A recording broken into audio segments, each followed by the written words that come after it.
Hi, welcome to the podcast. Join me today for a conversation with Mariah Walton. Mariah Walton is the city manager of the city of East Pointe, and we talk about all things leadership, all things mentorship, internal bias, personal power, and of course, municipalities, among other things. So please join in. I think you're going to love the conversation.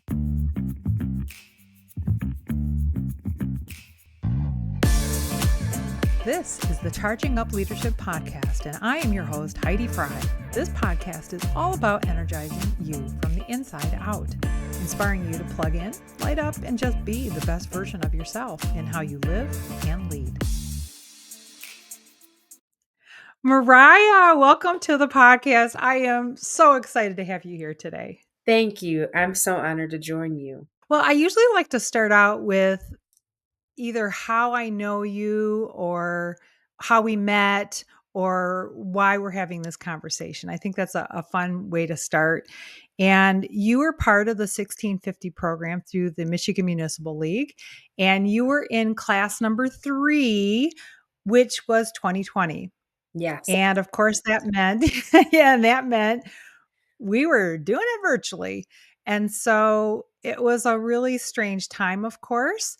And then I caught a glimpse of the press conference at the 5-year celebration, which would have been obviously 22, right? Mm-hmm. And you were asked to participate. You spoke, and I was like, at that time, now it's it's obviously we've waited a little bit longer to get you on the podcast, but I was thinking, oh my gosh, she has a story. We need to dig in. So I know this is going to be awesome and vulnerable and just not so much talking about 1650, which, by the way, we should explain what that is, but just your transformation, girl, right? I love it. Absolutely. Yeah. So are you able to just give us a quick little synopsis of what that program is? And in that context, I'd love to hear what was your background up to that point? So 1650, I always give credit to Emily over at Michigan Municipal League, Emily K, for really delving in and finding an area in local government that could really use some enhancement. And it's meant to essentially be 50% of the population in Michigan is women, but only 16% of local governments are led by women. And so the idea was to create a program, provide resources, education, and support. And what ends up turning out is really a strong network of women to close that gap. And of course, you being the incredible person that you are and motivator, kind of being also a leader in that program to help get women to the point of knowing that they're able to step up and lead local governments. And for the record, it's one of my best and greatest honors, honestly. Continue, please. That's awesome.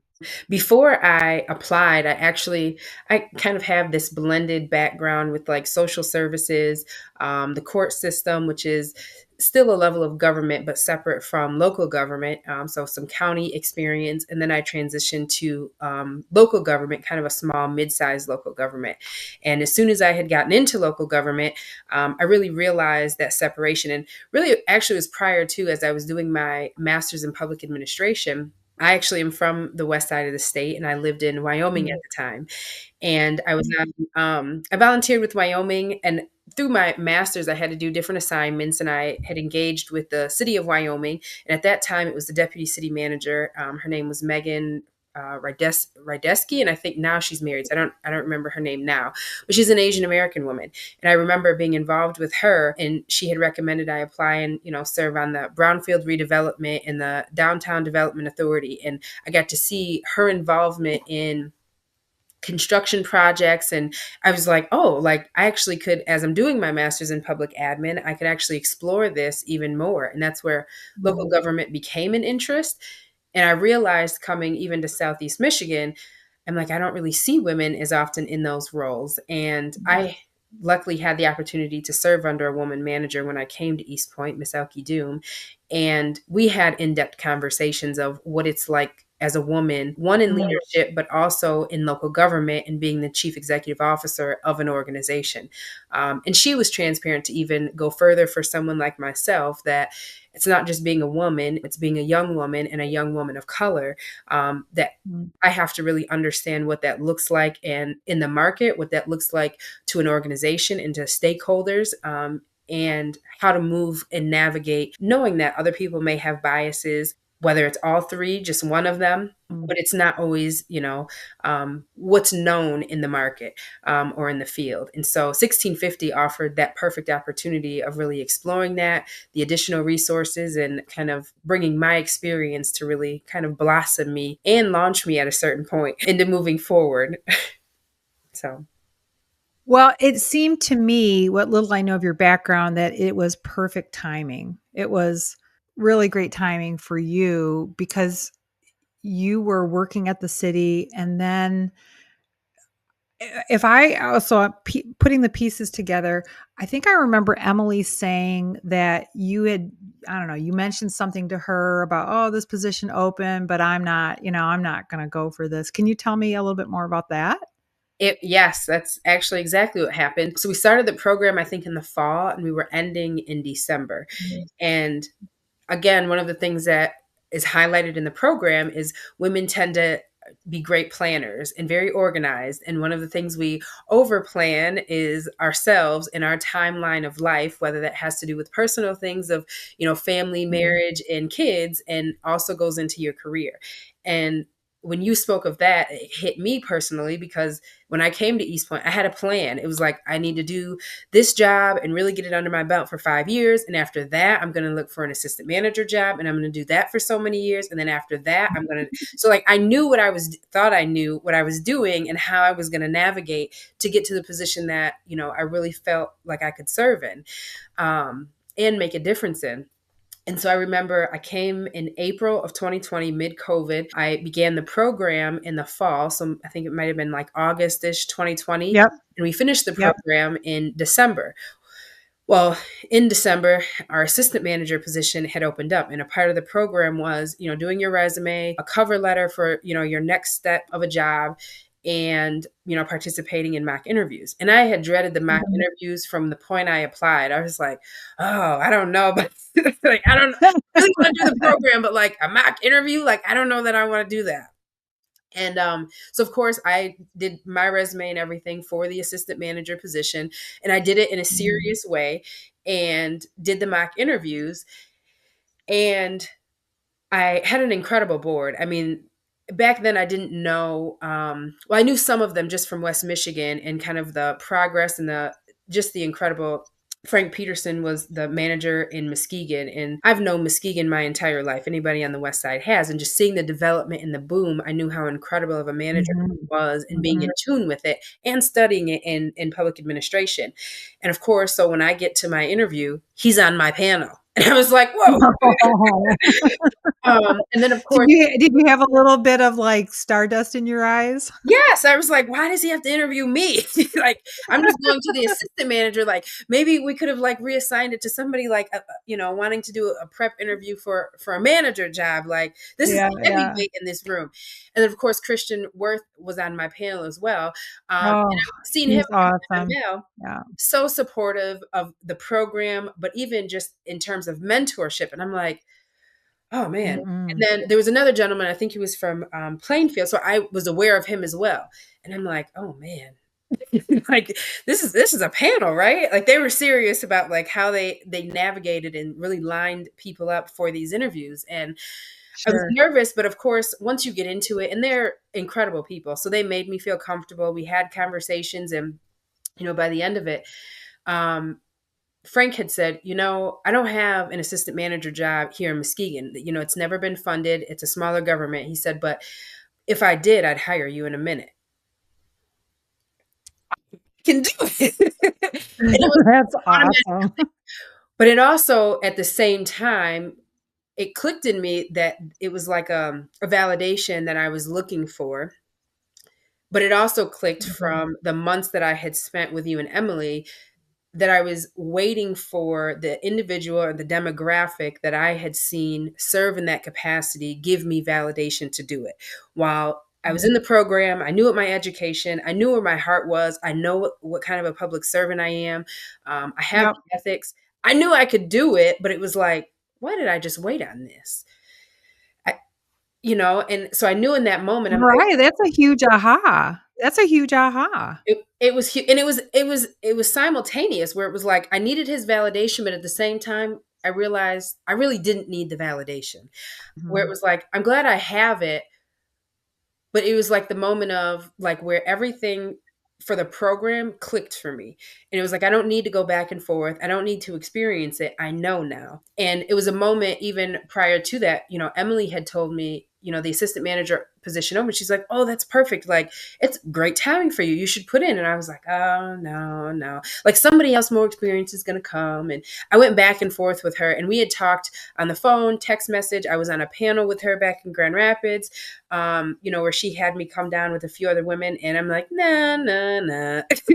And sure enough, once it clicked, I was like, I don't know why I didn't listen to Emily. I didn't listen to Heidi. Like the validation just didn't click for me until I realized my mind was wired to have validation from someone specific or a specific demographic and who I identified in that position.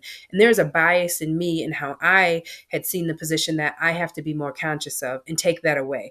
And the people Okay, wait, let's stop. Can we stop right there? Say that again.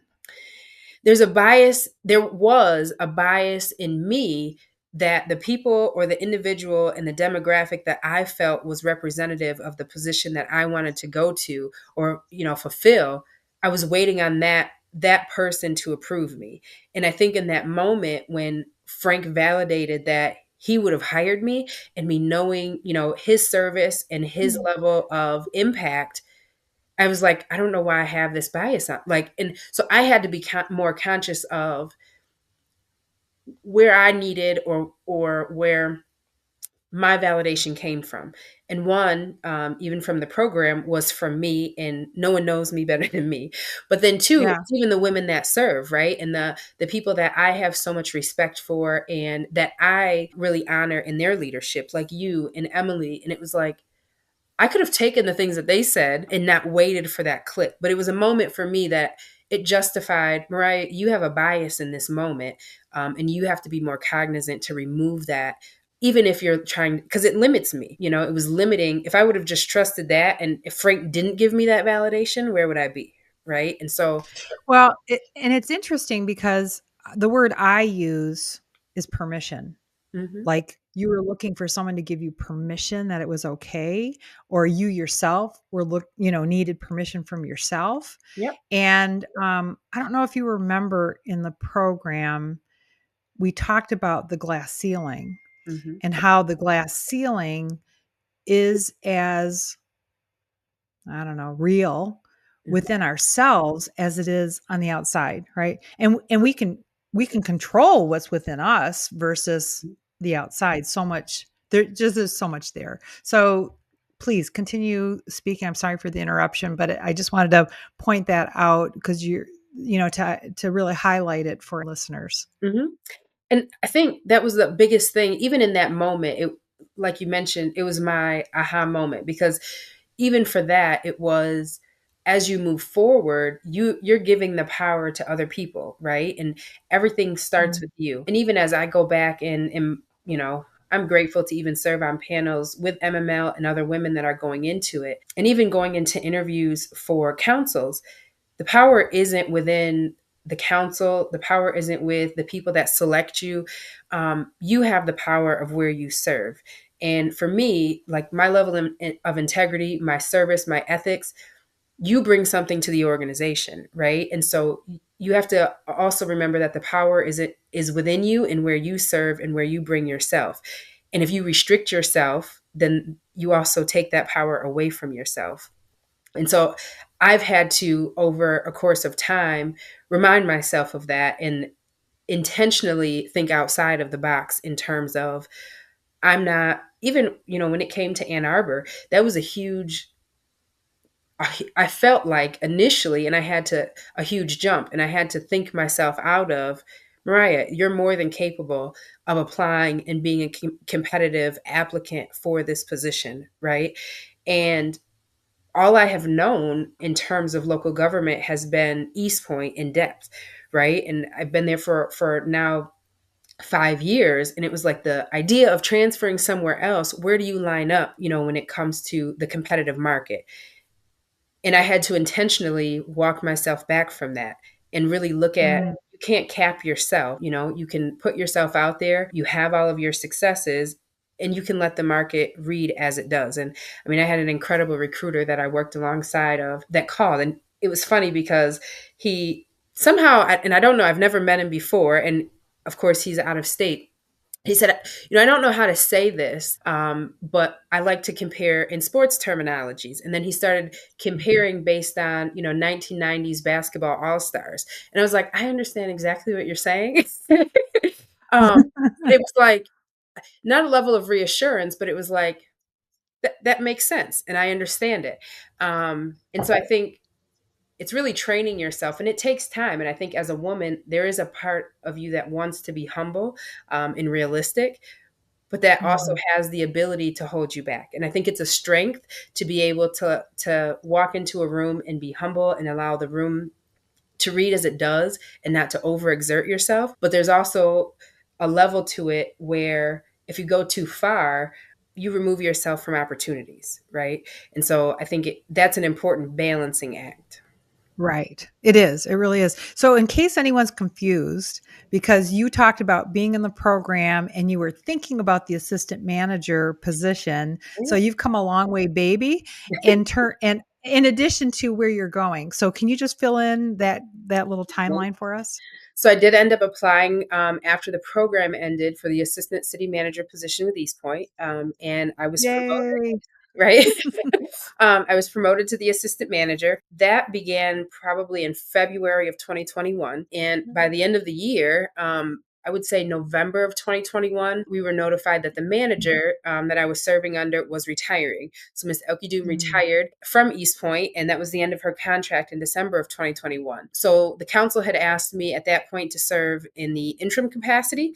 And so I was the interim manager from December probably until the May, June timeframe. And during that process, I initially, even at that phase, my interest was more so to, and this will kind of align kind of with my future transition, but I was really eager to have kind of a seasoned manager come in with a lot of experience and to really serve as a mhm, mentor in the city manager capacity.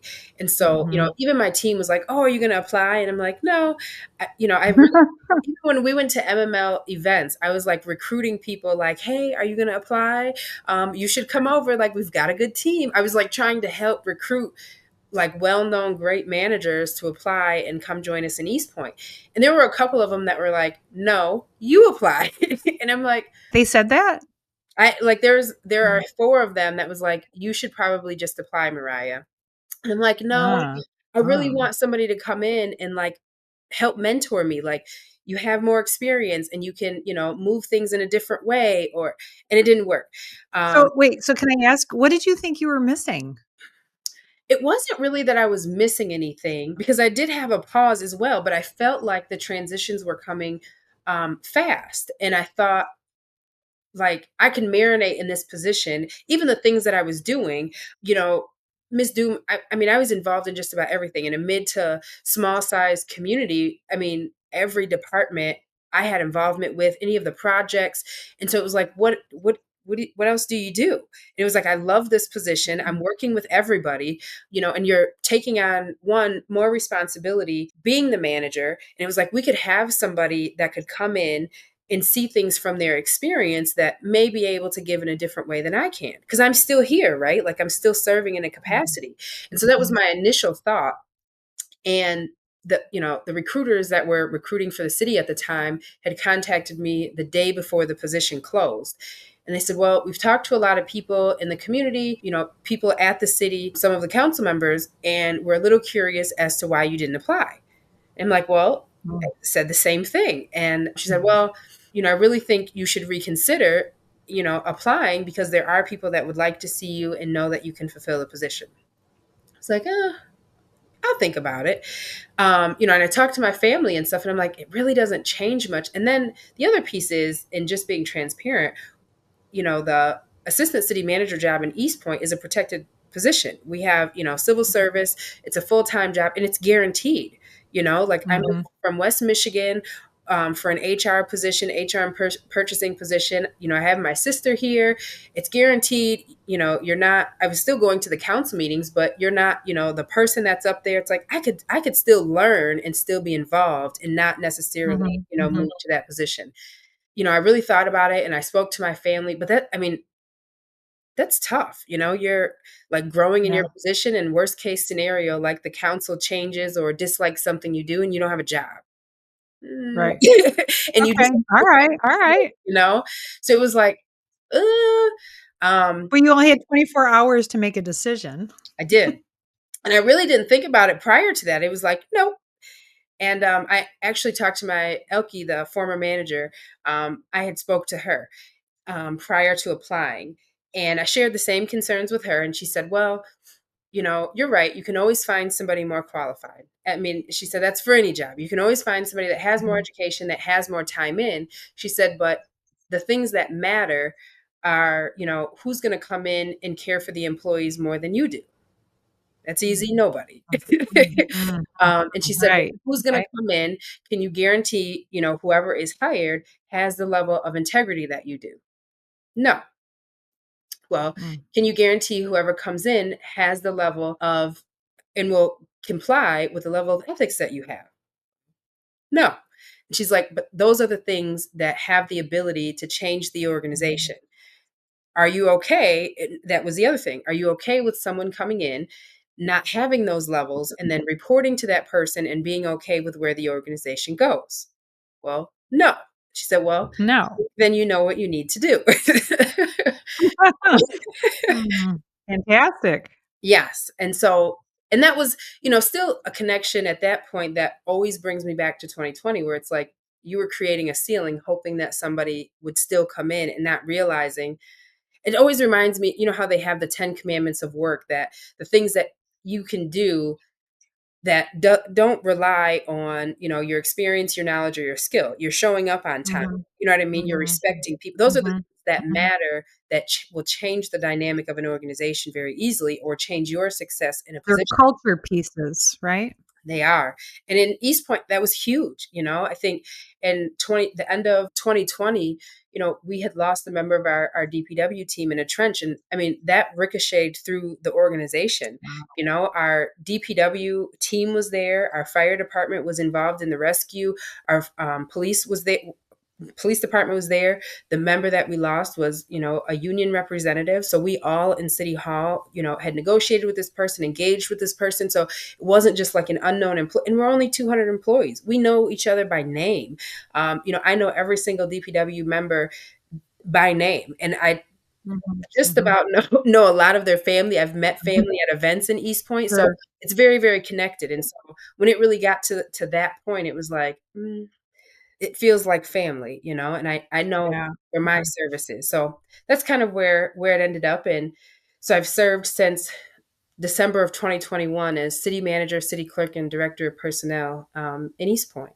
Yeah, and so you're heading somewhere else in March. I am.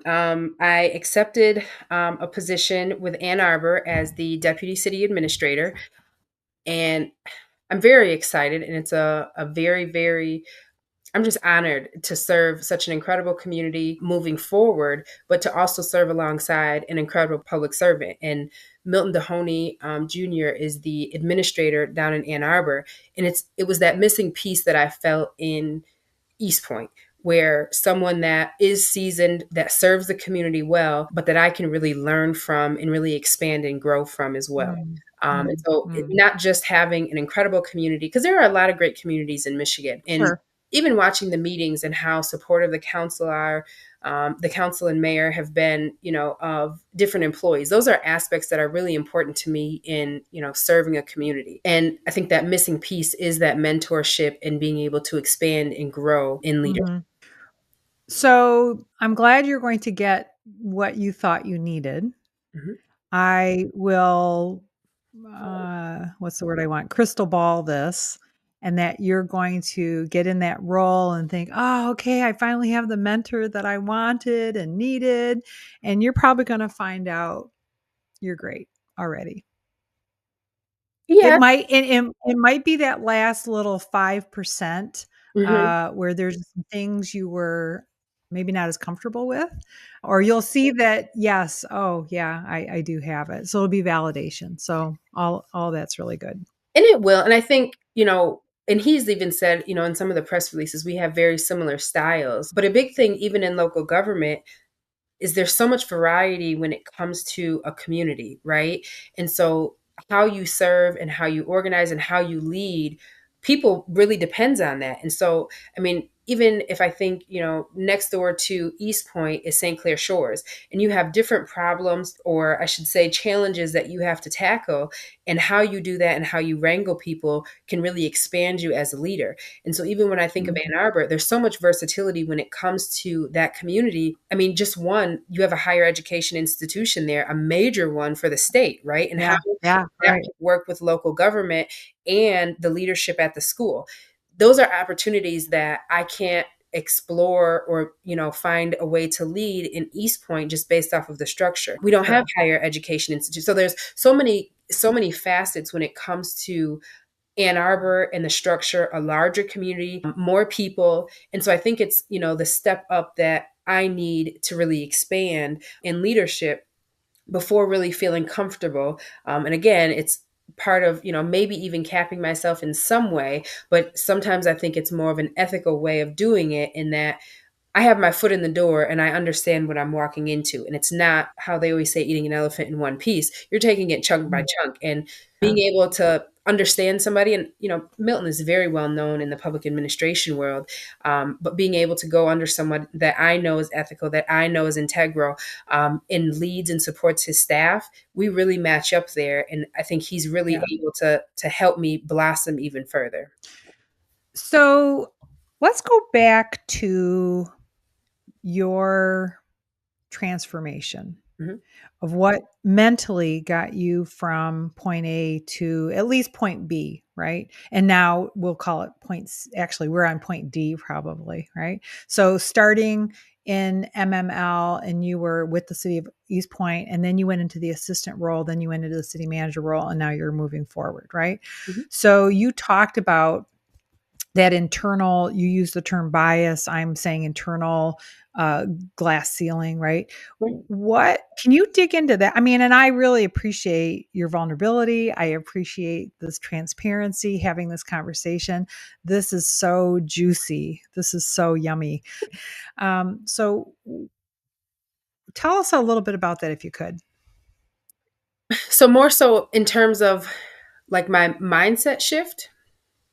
Yeah, because so throughout the program, my goal anyway is to keep stimulating thought, to Mhm. give new perspectives, to open up the mind. You already used some language that points back to that idea of standing in your power. You said, you were giving your power away. So maybe even starting there, you were giving your power away. You also had a sense of the box you were in, right? You were in a box. So just something happened there. If you Yeah. can, I don't even know where I want you to go or where I want you to start, but take it and run with it. You know, I think I think part of it is for me, and the way that I lead is always, and share with my team, being more operations over emotions, right? And I think we all tend to have emotions, and sometimes the first thing is going straight into emotion versus the operation. And for me, I think that's sometimes where I've learned to grow, in that instead of how you feel, it's really looking at the facts of a situation. And I think even for me, like in my past, I think, and when you start realizing why you've made shifts or changes, for me personally, and being very vulnerable, it's always been typically because of, I feel that someone's putting a cap on me, right? And then it's Mhm, kind of like I'm going to move out of this. And so even mhm, when I was at the county, I was very comfortable at the county. And, if I would have identified a position, to promote there, they very well could have been competitive before I went to local government. And I remember, I finished my master's in public administration, and I actually went on a trip directly. I left my graduation and was taken on a trip. And I had come back the following week, and I was called down to my supervisor's office. And I thought it would just be like a general congrats, this, that, and the other. What are you looking to Mhm, do mhm, next? Just a mhm, status quo. And the conversation kind of took a turn for me where a portion of what was said was essentially that they know that I'd be looking for another position, and that they hope that I realize the grass isn't greener outside of that department. mm. And I was like, I kind of feel like you're putting this Really? on. And then I was like, I'm not sure I like that. And so I accepted it, and it was like, but it sits with you for a while. And at that point I was like, okay, I think I have to pivot. And I think when you realize very quickly when you're in a room that doesn't necessarily support you or support your growth. And I know, like, I have a picture frame that meant a lot to me in my office that said, the definition of a leader is not how many followers you have, but how many leaders you create. And so I have always felt like I'm in the wrong room if they're putting a ceiling on me. Mhm, And when I got to East Point, I really felt like that was pulled off of me. And working with Elke, it was incredible, the opportunities and expanding and being able to have those vulnerable conversations, and her continuing to push me forward of, what do you want to do next, and what are you planning for. And there's a class for that, right. there's a training for that, MML, look at the the Mhm, 1650 mhm, program. And so I think those were the things that kind of like triggered my mindset shift. And so I think it's an internal thing. And when I look back and realize that, it's more of an internal thing for me of, do you feel that you're capping yourself as someone else was capping you, and kind of mm, adjusting myself as time goes on. And so even being a public servant, there's a piece of, you don't always get recognition. And so typically the public servants aren't the, those type of driven people of needing the mhm, recognition and the pat on the back. But I think it's just a general level of respect for people. You want to know that you're respected, in the position that you have, and that people have your best interest at heart as well. I think that's a baseline, in humanity. You have to be respectful, and you want to be respected, right, especially in right, a professional setting. And so I think being vulnerable, I mean, that's part of it. And looking towards transitions and having to change your mindset out of the emotional side. You can't be emotional about the things that happen. You have to be operational. And how do I take this and turn what you may have said or done, that I may not be comfortable with, and how do I execute, and mm. off of fact? And so that's kind of where I've transitioned, and then I use that even at work. And so even as I move forward, it's, you take you take what the emotion out of it, and sometimes you have to sit in it. And you take the emotion out of it, and then how do you execute and move forward, even if it's out of whatever the situation may be. And so obviously you're taking that skill set, that leadership style into your future role. And looking back, what would you say has been a highlight for you in this role in the last, your tenure at East Point? That's so hard. I think the biggest thing that I have enjoyed in East Point is really working with such an incredible team. And it sounds so cliche, but it really is and has been like a family in a home away from home. And it Mm, was emotional, even, with me resigning and, putting my notice in. I mean, I remember telling one of my directors, and I couldn't even like get it out, and I like was tearing up. I mean, there are people that, and during my 3 years, I was blessed to be able to welcome, a baby girl during my tenure. And these, mm, she's been around these people. I purchased my first yeah. home, while I was there. And these people have, I'm in the area, I'm here, and Mhm, I live around the corner from, their parents or what have you. And mhm, they'll drive mhm. by, your yard looks great, or your flowers, or sometimes my, Yeah, yeah, yeah. and so it's really been a family setting, but it also still has a dynamic in respect of leadership, and respect, Mm, and respecting me, the manager, that's there. And so I think there's it's so hard to build and have that perfect balance. And we really have an incredible team that collaborates, works together, and we haven't really had those issues, that sometimes a lack of boundaries could create, though we have great boundaries when it comes to the workplace, but it's such an incredible team. But Mariah, I mean, really, you wouldn't have a incredible team if you didn't display incredible leadership. Mhm. You can't have one without the other, Yeah, right? that's true. And So I think congratulations to you on an incredible team, an incredible tenure at City of East Point, on your baby girl, the house, the whole bit. Congratulations. It's been thank you. quite incredible. Going back to this transformation, this blossoming that you've been going through these last 3 to 5 years, is there anything that was a barrier to you moving forward? I mean, what hurdles did you have to be very intentional about getting through to have to be sitting in the place that you're sitting in now? Barriers.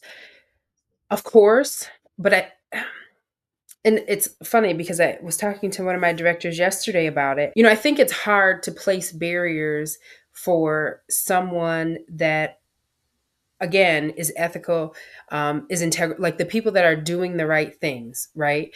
Um, Mhm, when mhm, you're doing it the right way, you're transparent about what you're doing. It's hard to put up barriers. Have people tried to put up barriers? Absolutely. Have people been mhm, incredibly hard to work with? Have people tried to make things very difficult? Have people been Absolutely. But again, part of it is you can't give that light, right? You can't give that energy. mhm. And I think Right, similar to what you always say, you have to stand in your light. And a part of that is being transparent. I can always stand by the decisions, the recommendations that I make for a reason. You can look into whatever it is that you want to look into or investigate and it will always come out to be transparent, and there is an ethical reason that I've done it. And so for me, that was my strength and is my strength, that I have led this organization with integrity, and I am an ethical person. And so anything that comes up, I know it's going to come out right. You don't, the barriers don't frighten me because I know that that is like an right, absolute right. strength, and there's no way to operate outside of it. But Well, I mean, if we were to go back to the program terminology, that is your core. it is, That is just like a rock solid, grounded, I know who I am, confidence in your core. it is. And that's what this development work is all about. When you're that grounded in who you are, you can make decisions that can't be questioned. Mhm, Sure, people have different opinions, but the ethics, the morality, mhm. the rightness, the Yeah. fairness, you're good with it. Absolutely. And you can go home at night and be comfortable with it. And as hard as the decisions may be, I mean, the worst decisions to ever make is, having to end employment, right? And you go home Mhm. and it's the emotional side where you think, but when you really look at the facts of it, you have to make this. I mean, these are taxpayer dollars. These are things that you're creating liability for the city. Could be putting people in harm's way. Like, there are reasons that you have to make those decisions that you can stand behind, right? Right. So, but I mean, barriers, I mean, they're they're countless. I mean, even like I remember, I mean, the most, and you probably know, the most vulnerable time, for a woman is carrying and creating life. And Yeah. I mean, it was such a sensitive time for me that, I really didn't even share with most of my directors. My daughter's almost going to be one, so her birthday's February 20th. Most of my directors didn't know until right before Christmas. And Mm. thankfully, thank God, I carried very well, and wore clothes a little bit bigger, so it wasn't as easy to tell. But even during that tenure, it was like as soon as people know, that's a time where you wanna ask things. People push your buttons, people push Mhm. to get more. When you're gone on leave, people push for more. Mhm. I had the strongest person that I've ever been is being identified as a mother, and, like, touching that or going after that piece of me it's a mama bear, you Yeah, know? I was gonna say, watch out. It is. And that's a tough place to be in. But even in that moment, and as emotional as you can be in that moment, I mean, I can't even imagine giving feedback to a woman after giving birth that, there are people challenging your ability to be off. Like Mhm, mm. the humanity to be able to even say that. And in that moment, I still had to pull myself out of the emotion and go strictly to the operation. What's best for this organization is to advise you XYZ. And that's hard, right? Something that just occurred to me, you've used the word emotion, you said operations over emotion, and when I hear you talk about that emotion and I translate it into my terminology, to Mhm, me, it's that ego piece, mhm, right? So when you're balanced and you're operating from your core, then you're making all these, I call it vertical energy sort of decisions. And when you're out here thinking about what other people think, want, say, do, mhm. that is more and basing your decisions on them, then you get outside of yourself and you're more emotional in your words, ego driven in my words. And Absolutely. so yeah, so I just made that connection for myself. So thank you because we're on the same page. Yeah. We are. Fantastic. So, okay, so here we are. You're doing what the program was designed to do as far as lead, be in that top role. You're going to another phenomenal position. What advice would you give to other municipal leaders, but especially municipal up and coming female leaders? It's so hard because I have, like, so much. It's like um, but I Hey, start a podcast. I think the one thing that I always remember is, even just for myself, is that you bring the value, right? And who you are and how you serve. And when you stand in your power and you are that great person and that core of who you are and what you bring, you're going to find the right place to serve, right? And I Mhm, think that's a big mhm, thing even when we serve on panels is, everybody kind of sees like the manager jobs across the state or even the country as like these equal positions. And I think going into it, even just as women, there are places that, while you should be able in this world to serve in that role in any community, there's also a level of what community do you want to serve in? Can you make the most impact, right? And I think it goes further as you add on different demographics that may not be as represented. And I think it's the same way when it comes to right. women in their service. Just stand in your power, know who you are, and know that you have the power is in you and where you go. Mhm. And I think that's the biggest thing. It's not waiting for the acceptance of a board or a council. It's you as a public servant. Amen. So, as we're wrapping up, I guess I would like to conclude our conversation with you telling us about, just the blossoming of the flower. What about you do we still want to know, or what can you tell us, or anything related to you, who you are today, standing in your power, heading into this next role? I mean, it's like such a moment of it's a timely moment of celebration for you. By the way, you are awesome. You are articulate, you're smart, you're beautiful, you're just something. So I'm just really honored to have you on the podcast. Thank you. I appreciate you. It's such a big question. I think a part of like the last 3 years, I've realized how much like the program, the 1650 program and you specifically, I think going into it, we feel that it's just like career driven, right? And it's just Mhm, related to your career. And what I've found is a lot of it even has to do with your personal life. And mhm, I mean, I realized even, being blessed with my incredible baby girl, that wasn't in my plans. Like I bought my house without that idea. My partner and I didn't expect, based on doctors, to even be able to conceive. And so it was like not in the plans, but it's like you got to figure it out. So it's like this idea of planning, but also trying. So now, like, in a shift in my mindset, because when I went to work, now I'm like, okay, I can't necessarily plan it. I got to be open for anything. And then I'm like, wait, I'm doing this at home now. This is so different. And so it's like expanding me in terms of, I expanded it from the program work wise, but I realized that it's really the foundation of me and how I lead my life, and being open to changes, in general in life, Mhm. and not having to plan everything. And it's great to have an Mhm. idea of a plan and, goals and things that you want to do, but things are going to change. And the way that I was, it was like, I'm going to do this at 8, this at 8:15. And so in life, even longer, it was, I have plans. Yeah. No, Yeah. Yeah. it's okay to allow and to plan for things to fluctuate and change, being able to still be myself and lead and be strong and be able to Mhm. adapt to those. So yeah, I think that's the biggest thing for me now is expanding outside of just work, but it also forces, your work-life balance. Now you have to be strong outside of work, Mhm. and you have to be strong in planning and for somebody else. So now it's kind of my 1650 at home, of what does that look like for me, as a mom Yeah. and a partner and everything else about, right?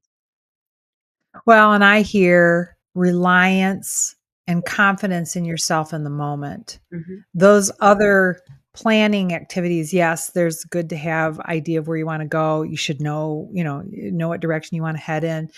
Having to have everything scripted out Yeah. is that in itself veers away from you being able to handle you in the moment, trusting Mhm. yourself. Yeah. So I am really glad that you trust yourself in the moment because you're doing great things. Congratulations again.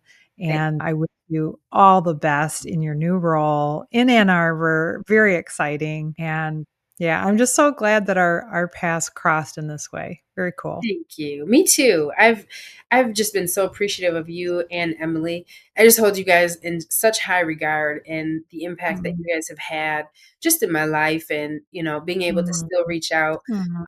and touch base, and of course, like, read your book. I had opened your book. I'm like in the process of like organizing and getting Mhm. my books together on my bookcase, and I'm like, like, I got this at MML. And for some reason, I remember when you wrote me a note in it, but then of course when you look a year or two later, you like reread it, and it's like, it Mhm. just feels like in that moment again. And having just such support is really important. So reassuring, that you're doing the right things. And yeah, so I appreciate you. Well, right back at you. It is a journey though, isn't it? Yes, and And we're never done. you're never done, and that's the part of, like, Yeah, you're always expanding, you're always growing and being prepared for it, and that's the shift in the mindset. Like, there's no finish yeah. line, there's just a race, and you gotta pace yourself. I think of it as the journey is uncovering yourself. Like it's Sure. going in and discovering you, your core, like your goodness. And I mean it's all of it. It's all of it. It's pretty exciting. It You is. have your own journey going forward and by the way, are you going to stay in East Point and drive to Ann Arbor every day?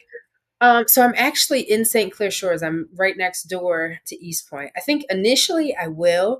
I'll just kind of learn a little bit more about the community and the areas, and especially with now having to think outside of myself, and the things that I frequent, like Target.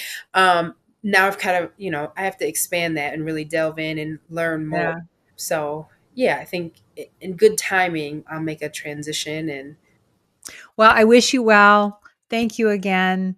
It's thank been an honor and a pleasure, and they couldn't have chosen a better deputy. It's a longer deputy city manager person. Period. End of story. I'm Hmm. excited. It'll be a Well, fun journey.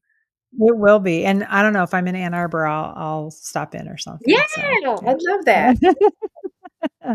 All right. Well, have a great one, Mariah. Thank you so much. Thank you. Bye bye. Bye. Hi, I just finished up my conversation with Mariah Walton, and what a pleasure that was. She's terrific. She's really great. And quite frankly, she's a beautiful representation of the program that we did of a development program, which we call the 1650 program, because she didn't just learn tactical things. She didn't just learn budgetary, how to run council meeting, those sorts of things, interviewing techniques.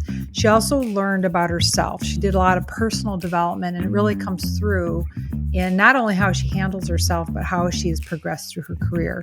So that's number one. Number two, she mentioned right at the beginning about validation, and I wanted to address that with, as leaders, it's so important to do what I've heard termed as planful redundancy in telling people the good work that they're doing, how you value them. It can't just be a one and done. It's got to be, repeated, redundant, right? Then the next point that relates to that is I find in my work, I would say in the top 5 issues that people have to overcome in order to thrive in their jobs, believe it or not, is permission. Permission from themselves, which is usually based on permission from the leaders. Like they don't always sync up and know why they're able to go. We think it's an ownership issue, and I find that it's often a permission issue. So there's that. The other one is about emotions. So anytime you are, we'll call it emotions, but I would say ego, that we're entering into that space and we're getting triggered, what I call topple, that we are not grounded. We are not having a good center or a good base. And our decisions are off. Our decisions we question ourselves. We don't know if we're doing the right thing. And it's because we have lost our center sometimes. So just keep that in mind. Okay, the next point. She talked about her bias. And if you remember correctly, it was her own personal bias. And we are really good at setting limitations on ourselves. We have a sense of the size of the box that we're in. We have a sense of what that box looks like. And it's really important to check those limitations that we've set on ourselves. And essentially it does become like our own little glass ceiling. So it's just something to be mindful of. Developing your core is where you authentically know who you are. And in my conversation with her during the podcast, but also afterward, it's so clear that over time, she has developed a really strong sense of self and a core. And throughout all of her experiences, journey, interviewing, all of it, she had a clear sense of who she was, what she was looking for, and what was right for herself. I also want to acknowledge the great work from MML, Michigan Municipal League. They created and sponsored and host this program, and it's benefited so many people around the state of Michigan, especially the women that are in the program. There's a lot of indirect benefit as well to those who these women serve. So thank you, MML, and to Emily and Summer and Dan. So terrific. Thanks again, everyone. Have a great rest of the day.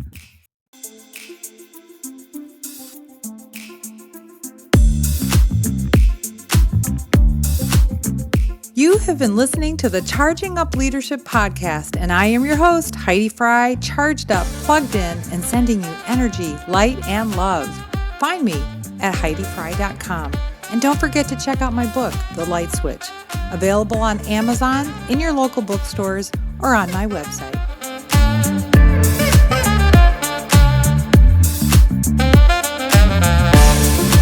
The Charging Up Leadership podcast is created, hosted, and produced by Heidi Fry. Theme music is by Yevchen Anoychenko from Pixabay.